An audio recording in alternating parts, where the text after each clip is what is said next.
সেই দিক থেকে আরেক স্কুলের ছাত্রছাত্রীরা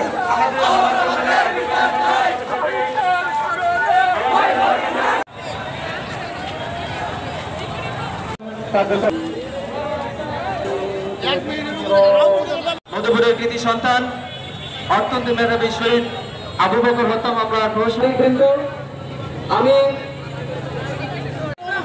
অর্থনীতি বিভাগে অনার্স এবং মাস্টার্স কমপ্লিট করেছি। আমি প্রথমে চাই এটার সুষ্ঠু বিচার।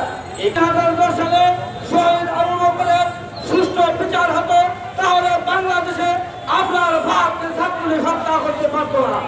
উন্নত হতে পারে, তাহলে 2010 সালের শহীদ আবু বকর হত্যা মামলার পূর্ণতন্ত্র কেন হতে পারবে না?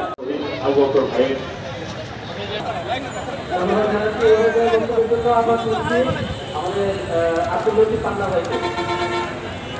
শুধু একটা কথা বলতে চাই, বর্তমান অন্তর্বর্তীকালীন সরকারের মুখে আমরা শুনেছি গত 17 বছরে যত অনিয়ম হবে সেই অনিয়মের বিচার ওনারা করবেন।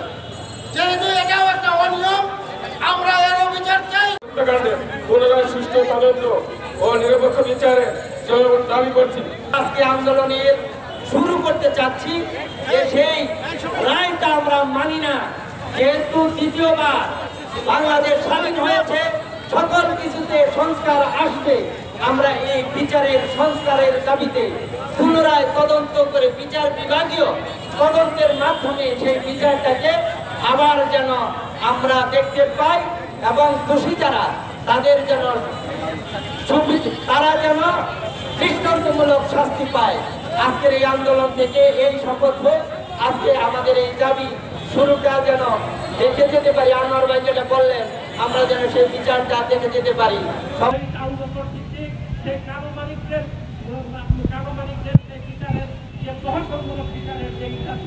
সেটাকে আমরা প্রতিবাদ জানাই, ঘৃণা করে প্রত্যাখ্যান করি এবং আমরা নতুন করে এই শহীদ আবু বকর সিদ্দিকের বিচার আমরা সুষ্ঠু বিচার প্রত্যাশা করি। সুষ্ঠু বিচারের দাবিতে এবং দাঁড়িয়ে যারা সেই ছাত্রলীগের 14 জন পুলিশ গেলেন মৃত্যুদণ্ডের জন্য যা যা করণীয় মধ্যপ্রবাসী তা করবে, আমরা সাথে থাকবো ইনশাল্লাহ আগামী দিনে।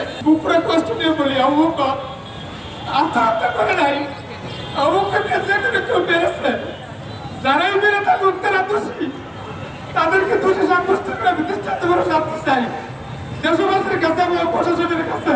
কারণ আমার ভাইয়ের কষ্ট আমার বুকে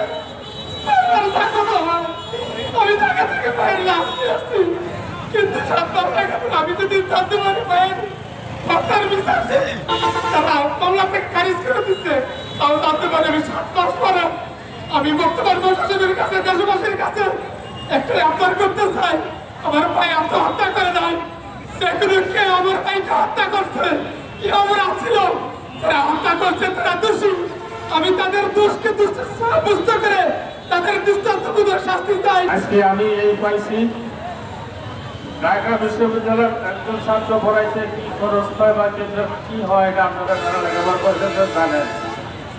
আজকে আমি বিনিময় পাইছি আবু বকরের লাশ।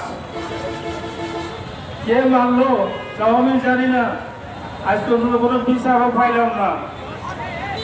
আমি আবু বকর হত্যার বিচার চাই।